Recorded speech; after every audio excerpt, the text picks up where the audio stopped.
it's Bridgett Battles here, and welcome to season 4 of Coffee with Bridgett. Now listen, I know the past 3 seasons that you have enjoyed. With season 4, we are raising the bar. I mean, we are expanding, we're knocking down barriers, we're busting through glass ceilings, and season 4 is about to be bananas. All right, well, today here I am live with my first guest for season 4, Jarrad Gholston. I love Jarrad, y'all. Jarrad has such an amazing personality, and when you start talking to Jarrad, it's just like, oh wow, I've known him all along. So Jarrad, I'm so glad to have you here with me today. So Jarrad, tell my audience a little bit about you. Oh, I'm Jarrad Gholston. First of all, thanks so much for having me. Of course. Heard great things about the show, and so I feel really honored to be here. I'm Jarrad Gholston. You know me, but I'm a young entrepreneur from out of Philadelphia. And I like to say, as I tell all my friends, I'm the lead mess up. The lead mess up. That's good. I got a mental pen for that. Yeah. Okay, all right.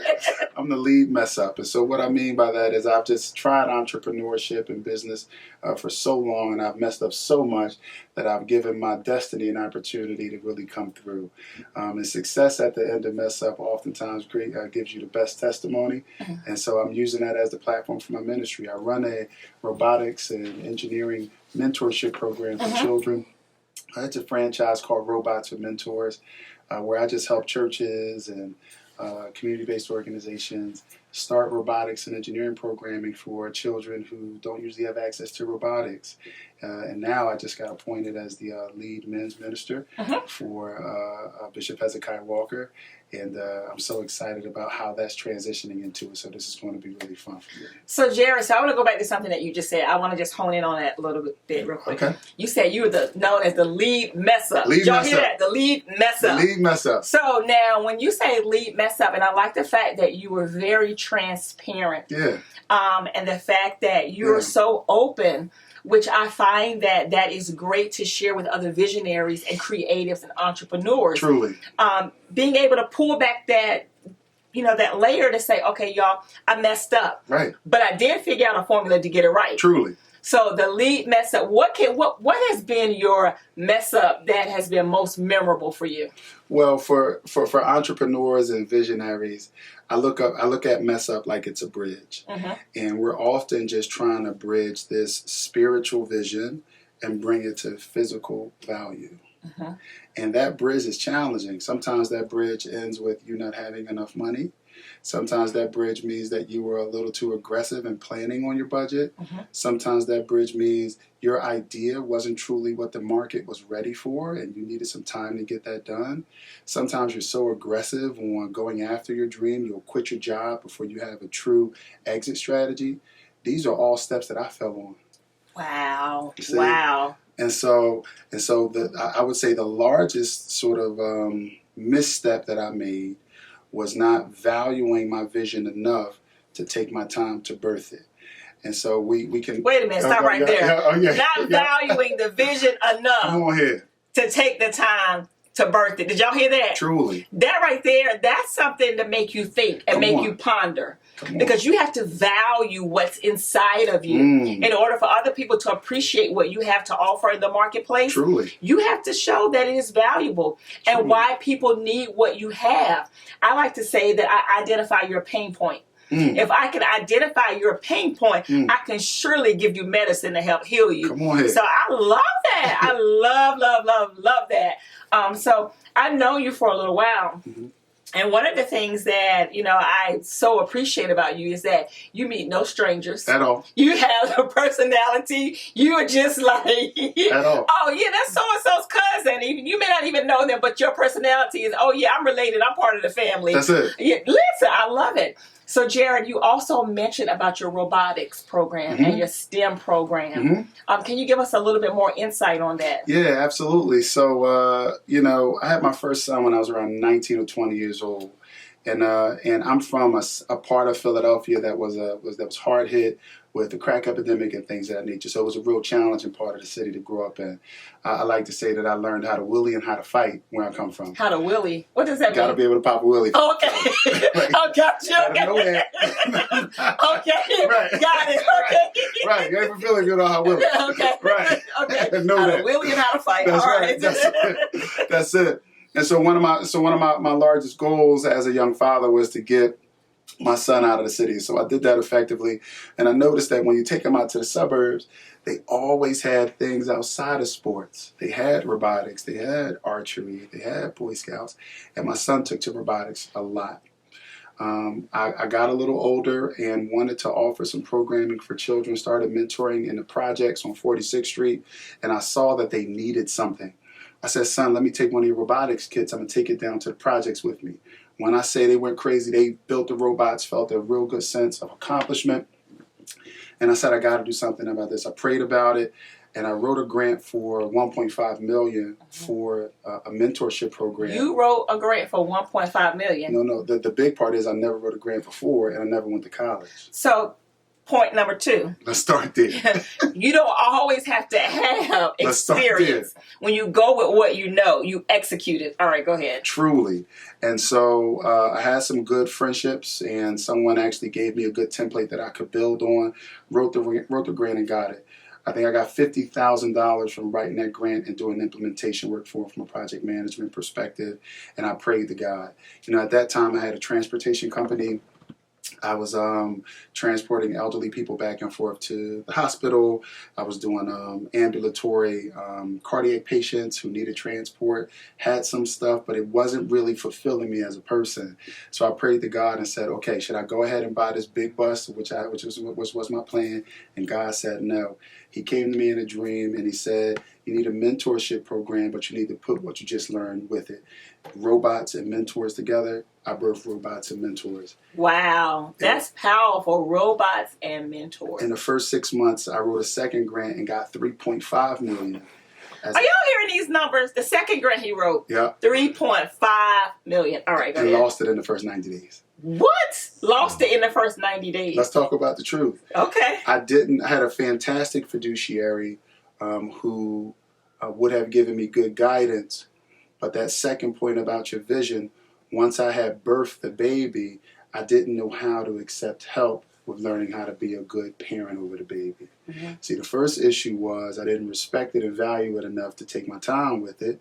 And God even took his time with creation in regards to 9 months and creating life. Didn't take time. Second thing was once I had the baby, I thought I knew everything and didn't trust people with my baby. That was wrong. So I didn't understand the operating requirements, monthly report outs on how to sustain a $3.5 million organization. All I knew was I want to do this, I got this baby, and I want to get it out there. I lost $3.5 million in the first 120 days. And what I mean by lost was I had 10 locations, all in the projects, and we were offering these services, but because I didn't take my time and didn't trust people to help, I didn't scale effectively. Wow. I didn't duplicate effectively. So now, as the monthly reports are coming back, I'm not doing what I said I would do. So now, you're not keeping your word as a person and as a Christian. You aren't being true to your vision. And so I had to come back from a $3.5 million loss in my quiet time in my life. Wow. That's powerful. Yeah. So the lead mess up. $3.5 million loss in your quiet time in your life. See, because it's not the money that you miss. It's you knowing that you messed up an opportunity to set up generational wealth that takes away your quiet moments. Wow. So, but let's fast forward to today. Yes. Fast forward to today. Absolutely. You are married to one of my closest sisters. I married up. Yeah, yes. Oh, yeah, you married way up. She's a Delta. She's a Delta. She's also a vice president of human resources at Drexel. And chief diversity officer. And chief diversity officer. You're an amazing father. Thank you. So now, how has it been for you marrying all these things together? It's really been a godsend. Choosing a wife is one of the biggest. Even through my mentorship program, I tell young men, you never marry anything that doesn't grow you. That's friendships, that's commitments, that's anything. So you don't marry anything that grows you. So in the marital environment, I flourished. You know, I went from that loss as my lowest point to now where we have over 10 locations across the United States where I get a percentage off of everybody's revenue. And so then it looked like, okay, that was my lowest point, but I now understand that that was just a springboard moment. Yes. So the hardest and the lowest I went down, it catapulted me just a lot further. Marrying Kimberly and being a father also gives you an additional reason to buoy yourself in troubling waters, because it's not just you. You sort of know that you can't go back to living in a one-bedroom apartment. Right.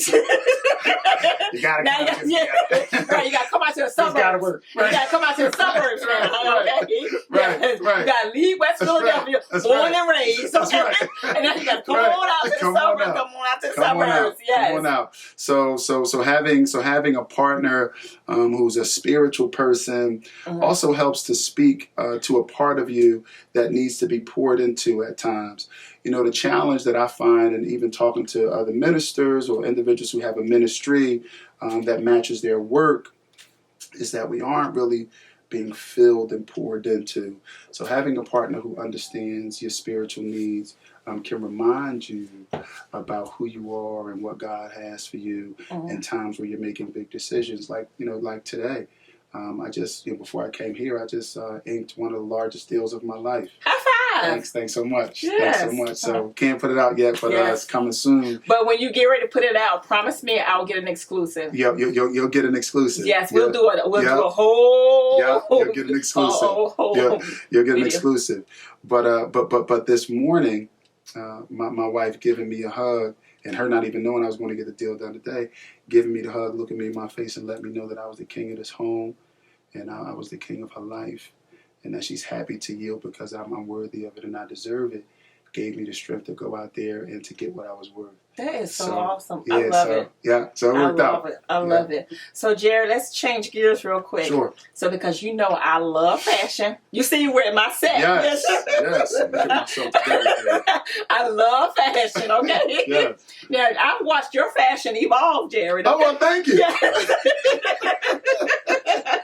Thank you. I watched it evolve, Thank you. I'm like, listen. I was like, okay, Jarrad, I see you. Thank you. I see you. So now, who's the first person that comes to mind when it comes to men's fashion for you? A person or a person? Yes, a person. Okay. Okay. Can it be an idea of a person? Sure.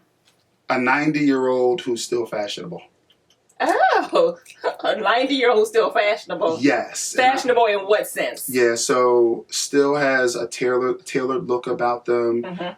Is not really gimmicky in what they're wearing, but wears classic and timeless pieces. I look at an older man who still gets his suits tailored. And for me, that's what I sort of want to be. I want to be a person who has classic, timeless pieces. And don't get me wrong, it's challenging. I'm 6'4" and about 270 pounds. But there is a way for all body sizes and types to have a real nice way a fly way to dress. Yeah, absolutely. All right, next question. What's your favorite sneaker? Oh man, so I have two now. So my first would be my Alexander McQueen's. They were Alexander McQueen. Yeah. They were a good investment. Yes, they were a good investment. They lasted a long time. They were a really good investment. And my second would be my premium leather Stan Smiths. Okay, love it. Yeah, they have some new leather out, but you got to get the ones with the nice leather, the soft ones. The premium leather. So, Jarrad, now for all of my viewers, and I call my community CEOs, and I call them CEOs because you're the chief executive officer of your life. You have the power to write your own story. You have the power to write your own narrative. And so I want to always encourage people to take charge of who they are. Wow. So if I have CEOs out there that want to connect with you, how can they connect with you?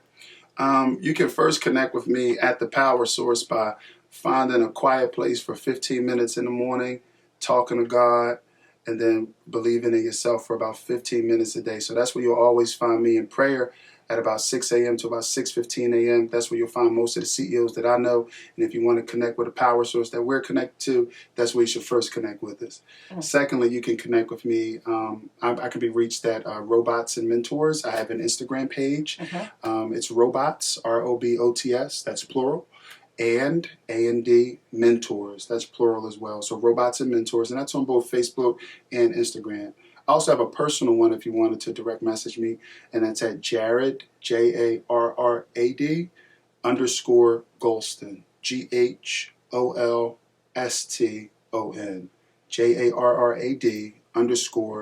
_GHOLSTON, and that's both on Instagram and Facebook. Of course, ladies and gentlemen, CEOs, you know where to find me at Bridgett Battles, or log on to www.thebbexperience.com. If you enjoyed today's video, let me tell you, we just getting started. Listen, Jarrad, it was amazing having you on here today, kicking off season 4 opening of Coffee with Bridgett. Stay tuned, stay connected. So many exciting things are happening, and I can't wait till we talk again. Talk to you soon. Bye.